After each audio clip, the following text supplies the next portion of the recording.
Hey business students!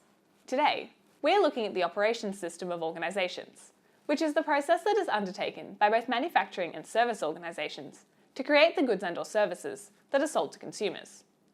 A 6-mark practice question relating to this topic is: identify and describe the elements of the operations management system. Before we jump into an answer to this question, there are a couple of things that need going over. In this question, identify and describe requires you to not just list the elements of the operations management system, but also to explain them. Since it is a 6-mark question, it's fair to assume that a lengthy response is expected if you want to get close to full marks. But since the question does ask you to identify the elements, you may get marks just for listing them. So as always, it's worth putting down what you know, even if you don't have a complete answer. Finally, while for some 6-mark questions we might think about multiple paragraphs, since this one is just on one topic, we'll do it in one. Here's how you might structure your response. We will start by providing a brief introductory statement about the operations systems of LSOs.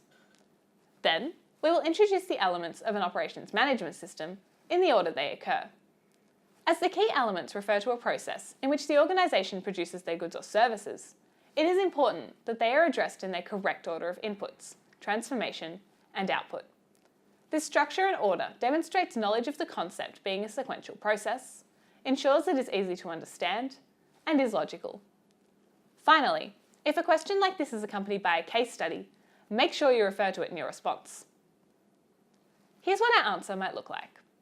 The key elements of an operations system are the aspects that are necessary for the creation of an organisation's goods and services. The first key element of the operations system is inputs, which refers to the resources used in the process of production. Inputs used in production can include labour, time, capital equipment, money, raw materials, and information. The types of inputs used in the process differ between a manufacturing and a service organisation. The second element of the operations system is the transformation process. This refers to the process in which inputs are transformed into the final output. In a manufacturing organisation, the inputs are used to create a tangible product, while in a service organisation, this process transforms inputs into an intangible service. The final element of the operations system is the output. An output is the end result of the organisation's efforts, which takes the form of a tangible good or an intangible service, and must be responsive to the needs of the market. This is the final product, which is sold to consumers so as to make a profit for the organisation. It is also important to proofread your answers once you have completed them. The pressure of exams and SACs and the time constraints can cause you to make silly mistakes, so reading through your answer gives you the opportunity to pick up on these and fix them. Thanks for watching, and happy studying!